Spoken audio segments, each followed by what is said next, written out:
بسم اللہ الرحمن الرحیم۔ یہ سورہ آل عمران کی آیت نمبر 14 ہے جی۔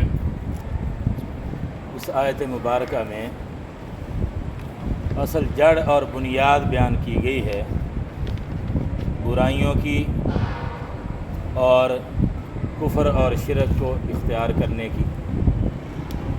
جو لوگ کفر و شرک پر قائم ہیں، اسلام کو قبول کرنے کے لیے تیار نہیں ہوتے یا برائیوں میں مبتلا ہیں، نیکی کی طرف جلدی نہیں آتے، تو اصل بنیاد ہے کہ دنیا کی چیزوں کی محبت وہ ان کے دل میں ڈالی گئی ہے آزمائش کے لیے۔ ان دنیا کی چیزوں کی محبت دلوں میں ڈالی گئی ہے، خوشنما بنا کے انسان کو یہ چیزیں دکھائی گئی ہیں، اور ظاہر ہے کہ ان چیزوں کی محبت دلوں میں جو ڈالی ہے وہ اللہ پاک نے ڈالی ہے فطری طور پر۔ عورت کی محبت ہے، بچوں کی محبت ہے، مال کی محبت ہے، جانوروں کی محبت ہے، سواریوں کی محبت ہے، کھیتی کی محبت ہے، سونے چاندی کی محبت ہے۔ تو یہ محبت انسان کے دل میں اللہ پاک نے ڈال دی ہے۔ اب یہ محبت جو ڈالی ہے یہ انسان کے امتحان کے لیے ہے، آزمائش کے لیے، کہ کون ان چیزوں میں ایسا گم ہوتا ہے، ایسا مستغرق ہوتا ہے، ایسا مشغول ہوتا ہے کہ اپنے رب کو بھول جاتا ہے، اور کون ان چیزوں میں مشغول ہونے کے ساتھ ساتھ اپنے رب کو بھی یاد رکھتا ہے، اپنے رب کے احکام کو کون پورا کرتا ہے، کون پورا نہیں کرتا۔ دنیا کی ان چیزوں کو کون لوگ مقصد کا درجہ دیتے ہیں اور کون ان کو ضرورت کا درجہ دیتے ہیں۔ کامیاب وہ لوگ ہوتے ہیں جو دنیا کی ان چیزوں کو صرف ضرورت کا درجہ دیں، ضرورت کے درجے میں رکھیں، اور اصل مقصد اللہ کی رضا کو سمجھیں۔ ایسے لوگ کامیابی کے راستے پر چلتے ہیں۔ تو فرمایا گیا ہے کہ لوگوں کے دل میں یہ مختلف مرغوب چیزوں کی، خواہشات کی محبت ڈال دی گئی ہے، خوشنما بنا دی گئی ہیں یہ چیزیں، عورتیں، اسی طرح بچے، بیٹے، اور سونے چاندی کے ڈھیر۔ پہلے زمانے میں، اس زمانے میں یہ کارخانے اور ملیں عام نہیں ہوتی تھیں، تو اس وقت مال و دولت کی زیادہ تر یہی صورت ہوتی تھی۔ سونے چاندی کے سکے ہوتے تھے، چاندی کے سکے کو درہم کہا جاتا تھا، اور سونے کے سکے کو دینار کہا جاتا تھا، اور بینک میں نہیں ہوتے تھے اس زمانے میں۔ آج کل تو یہ نوٹ ہیں اور بینکوں میں لوگ رکھوا دیتے ہیں، لیکن اس زمانے میں بینک نہیں ہوتے تھے، لوگ گھروں میں رکھتے تھے اور بوریوں میں ڈال لیتے تھے یا گھر میں ڈھیر لگا لیتے تھے۔ درہم کا ڈھیر لگا ہوا ہے جی، یہ دینار کا ڈھیر لگا ہوا ہے، سونے چاندی کے یوں ڈھیر ہوتے تھے۔ اللہ رب العزت فرماتے ہیں کہ یہ جو سونے چاندی کے ڈھیر ہیں، یا اسی طرح سے بڑے قیمتی اچھے اچھے گھوڑے، اس زمانے میں یہ گھوڑا بہت قیمتی چیز سمجھی جاتی تھی، بہت کم لوگوں کے پاس ہوتا تھا، اور یہ بڑے کام کی سواری ہے، بڑے کام کا، بڑے فائدے کا جانور ہے، اس سے بڑے فائدہ لیا جا سکتا ہے۔ اور آج کا جو دور ہے، چاہے جتنی بھی سائنس نے ترقی کر لی ہے، مشینری ایجاد ہو گئی ہے، اسلحے اور ٹینک اور یہ چیزیں بہت ایجاد ہو گئی ہیں، لیکن آج کے دور میں بھی اس جانور کی ضرورت اب بھی باقی ہے۔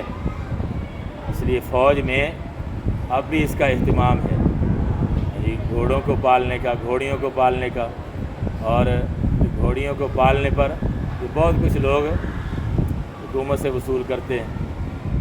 تو فوج میں اب بھی اس کی ضرورت ہے، جہاد میں، لڑائی میں، مشکل راستوں میں گھوڑوں کے ذریعے سے پہنچنا، تو اس کی ضرورت اب بھی باقی ہے۔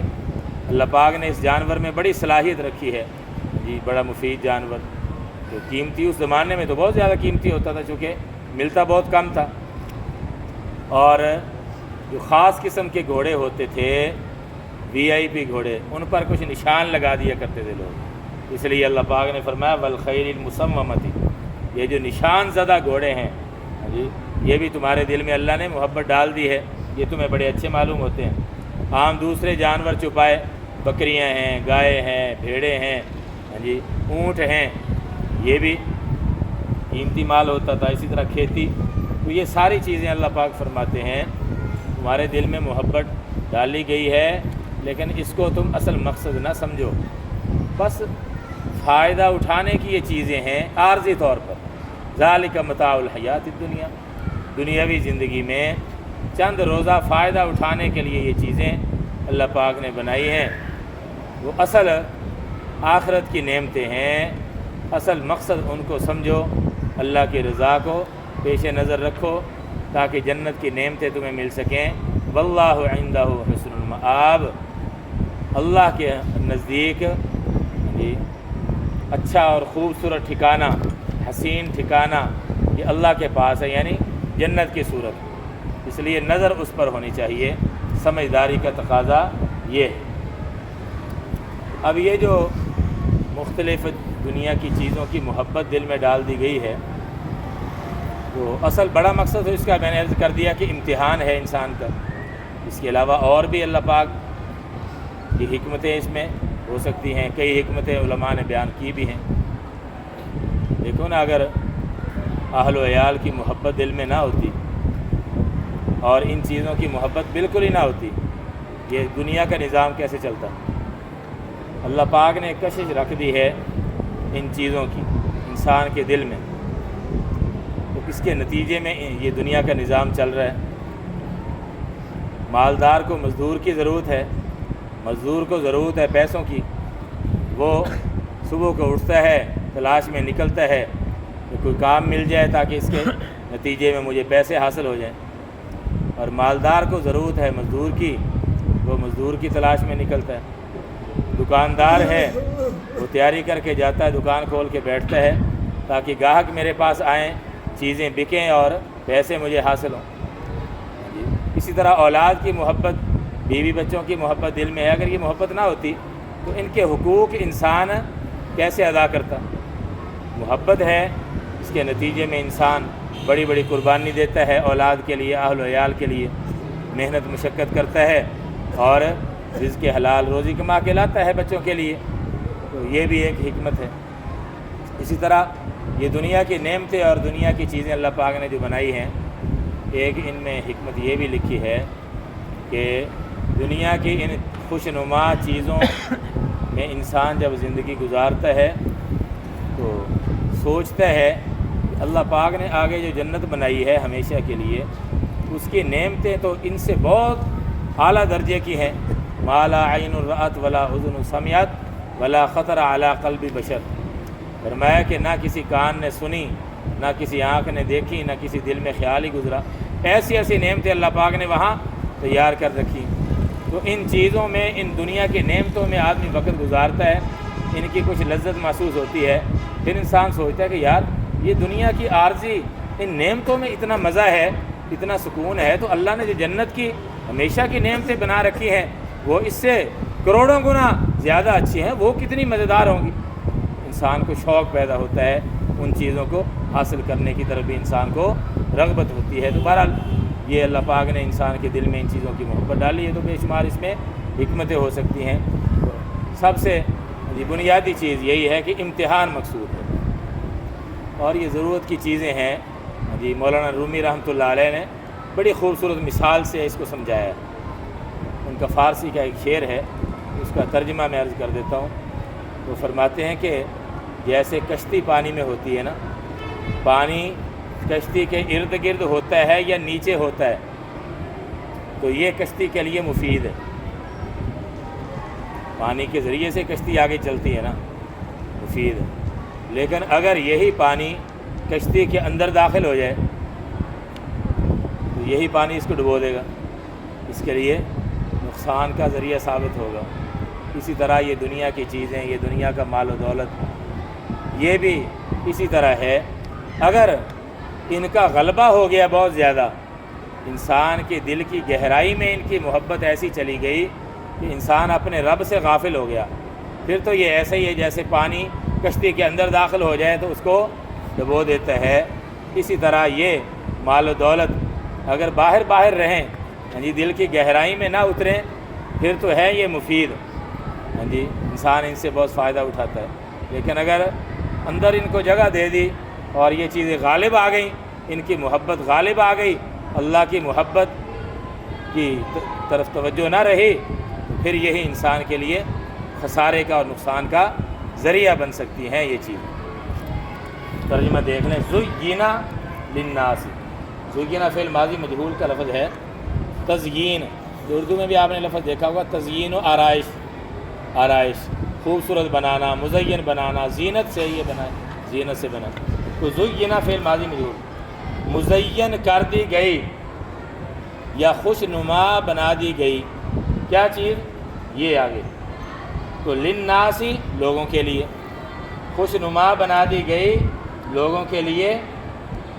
خواہشات کی محبت، حب محبت ایک ہی معنی ہے اس کا. اور شہوات یہ جمع ہے شہوت کی، اور اصل شہوت کا معنی ہوتا ہے خواہش، انسان کی خواہش. یہ ناجائز بھی ہو سکتی ہے، جائز بھی ہو سکتی ہے. اور یہ شہوات کا لفظ بول کر بعض دفعہ مرغوب چیزیں جن میں انسان کو شوق ہوتا ہے، رغبت ہوتی ہے ان کو حاصل کرنے میں، تو یہ چیزیں یہاں مراد ہیں. شہوات کے لفظ سے مرغوبات مراد ہیں، مرغوب چیزیں. تو اس لیے یہ بھی ترجمہ کر سکتے ہیں خوش نما بنا دی گئی ہے لوگوں کے لیے مرغوب چیزوں کی محبت یا خواہشات کی محبت. ظاہری ترجمہ یہ بھی گنجائش ہے، یہ بھی ترجمہ کر سکتے ہیں. اب آگے کچھ مثال دی ہے اسی مرغوب چیزوں کی کہ جن کی محبت انسان کے دل میں ہوتی ہے، انسان کے دل میں کشش ہوتی ہے جن چیزوں کی، ان کی آگے کچھ مثالیں دی ہیں. من النساء، عورتوں میں سے. یہ ایسے ہی یہ لفظ یہ محاورہ استعمال ہو رہا ہے جیسے ہم اردو میں کہہ دیتے ہیں مثلا عورتیں، مثلا بیٹے، مثلا گھوڑے، مثلا مال و دولت کے ڈھیر. یہ اسی طرح یہ لفظ استعمال ہو رہا ہے، لیکن عربی کا ایک اپنا انداز ہے. من النساء، عورتوں میں سے اور بیٹوں میں سے، کیونکہ بیٹوں سے آدمی کو امیدیں زیادہ وابستہ ہوتی ہیں، دست و بازو بنتے ہیں. ویسے تو بیٹیاں بھی رحمت ہوتی ہیں لیکن وہ امانت ہوتی ہیں بیچاری، اگلے گھر چلی جاتی ہیں. تو بیٹوں سے آدمی کو زیادہ توقعات وابستہ ہوتی ہیں. والقناطیر المقنطرۃ، قناطیر یہ جمع ہے قنطارن کی. قنطارن عربی میں کہتے ہیں بہت مال کو، المال الکثیر، بہت مال کو کہتے ہیں قنطار. اور آگے المقنطرہ کا معنی اس کا ڈھیر لگایا ہوا ہو، یہ جس کو جمع کیا ہوا ہو.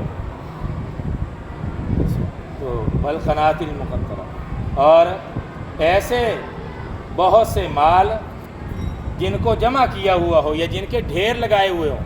المقنطرہ جن کو جمع کیا ہوا ہو یا جن کا ڈھیر لگایا ہوا ہو. پھر آگے یہ ڈھیر کن چیزوں کا لگایا جاتا ہے آگے اس کی مثالیں دے رہے ہیں. من الذهب، سونے میں سے، والفضة، اور چاندی سے. یہ من، یہ دونوں کے ساتھ اس کا تعلق ہے. یہاں بھی من کا تعلق ان سب کے ساتھ ہے، اس لیے سے کا ترجمہ، یہ من کا ترجمہ سب کے ساتھ ہوا. اور من کی وجہ سے یہ آخر میں جر آئی ہے. یہ بھی جر ہی ہے لیکن ایک خاص صورت ہے جر کی. اور یہاں بھی یہ جر ہے اسی من کی وجہ سے، یہ بھی من کی وجہ سے جر ہے. تو آگے یہ من کی وجہ سے یہ جر آ رہی، والفضة والخیل المسومۃ، ان سب کے ساتھ یہ من لگ رہا ہے. اس لیے ترجمہ کریں گے سونے سے اور چاندی سے، والخیل المسومۃ، اور ان گھوڑوں سے جن پر نشان لگایا ہوا ہو. خیل کہتے ہیں گھوڑے، اور یہ لفظ ایسا ہے یہ مفرد کے لیے ایک کے لیے بھی بولا جاتا ہے، جمع کے لیے بھی، کئی گھوڑے، جمع کے لیے بھی لفظ استعمال ہو. المسومہ، نشان زدہ، جن پر نشان لگایا ہوا ہو. ایک ترجمہ اس کا یہ ہے کہ میں نے عرض کیا کہ جو قیمتی زیادہ عمدہ گھوڑے ہوتے تھے ان پر کچھ لوگ وہ نشان لگا لیا کرتے تھے کہ یہ بڑی اعلیٰ نسل کا گھوڑا ہے. یا مسومہ کا ایک ترجمہ یہ بھی ہے کہ ظاہری طور پر بڑے خوبصورت گھوڑے، جسم، قد و قامت، بناوٹ، اس لحاظ سے خوبصورت. والخیل مسومۃ، اور بہت خوبصورت گھوڑے. یہ بھی ترجمہ کیا جا سکتا ہے، لیکن زیادہ تر ترجمہ یہی کیا گیا ہے والخیل المسومتی، اور نشان زدہ گھوڑے، والانعام، اور چوپائے۔ انعام ایک لفظ ہوتا ہے انعام، جی اگر یہ حمزہ ہے نا اس کے نیچے زیر ہو تو کیا بنے گا؟ انعام۔ انعام کا لفظ اردو میں بھی استعمال ہوتا ہے، کسی کو کوئی جی چیز دینا، جی اس کے کسی کارنامے کے بدلے میں، اس کو کہتے ہیں انعام دے دیا، جی انعام دے دیا، یہ ہے انعام، یہ زبر ہے الف پر، یہ جمع ہے نعم کی، نعم، اور نعم کہتے ہیں چوپائے کو، چار ٹانگوں والا جانور، بکری وغیرہ اور گائے شاید، یہ چار پائے والی، چار پائے، والانعام، اور چوپائے، والحرث، اور کھیتی۔ تو یہ چیزیں چونکہ اس زمانے میں زیادہ تر یہی مال و دولت کی صورتیں ہوتی تھیں، تو ان کو مثال کے طور پر بیان فرما دیا۔ آگے فرما رہے ہیں ذالک متاع الحیات الدنیا، یہ یعنی یہ جتنی چیزیں مال و دولت کی صورتیں بیان کی ہیں نا، تو یہ عارضی ہیں، یہ ہمیشہ کے لیے نہیں ہے، پائیدار نہیں ہے۔ ذالک متاع الحیات الدنیا، یہ متاع کا معنی نفع اٹھانے کی چیز، عارضی طور پر نفع اٹھانے کی چیز۔ الحیات الدنیا، حیات موصوف ہے، یہ صفت ہے، دنیاوی زندگی، تو متاع مضاف ہے ان دونوں کی طرف، تو دونوں کو ملا کر ترجمہ کریں گے دنیاوی زندگی کا نفع۔ ذالک، یہ دنیاوی زندگی کا نفع ہے، یعنی نفع اٹھانے کی یہ چیزیں ہیں عارضی۔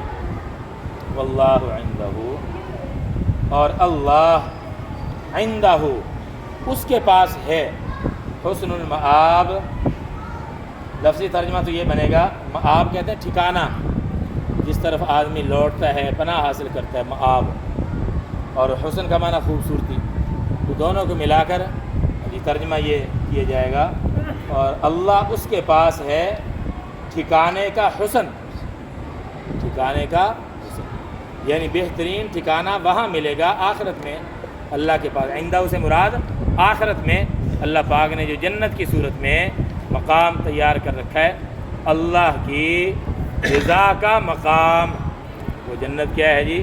اللہ کی رضا کا مقام، جن سے اللہ راضی ہوگا ان کو جنت میں داخلہ ملے گا، جن سے اللہ راضی نہیں ہوگا وہ جنت میں نہیں جا سکیں گے۔ اور جنت میں جانے کے لیے سب سے بنیادی شرط وہ ہے ایمان، ایمان کے بغیر کوئی بھی جنت میں کبھی بھی نہیں جا سکے گا، اور اگر ایمان کے ساتھ خاتمہ ہو گیا پھر انشاءاللہ کبھی نہ کبھی ضرور جنت کا داخلہ مل جائے گا، اور پھر کبھی بھی وہاں سے نکالے جانے کا خطرہ نہیں ہوگا۔ اللہ پاک ہم سب کو اپنی رضا، کامل رضا نصیب فرمائے۔ الحمدللہ رب العالمین، والصلاۃ والسلام علی رسول الکریم، ربنا آتنا فی الدنیا حسنۃ وفی الآخرۃ حسنۃ وقنا عذاب النار، رب اغفر وارحم وانت خیر الراحمین، یا مقلب القلوب ثبت قلوبنا علی دینک، ربنا لا تزغ قلوبنا بعد اذ ہدیتنا وہب لنا من لدنک رحمۃ انک انت الوہاب۔ صلی اللہ تعالی علی خیر خلقہ محمد وآلہ وصحبہ اجمعین، آمین برحمتک یا ارحم۔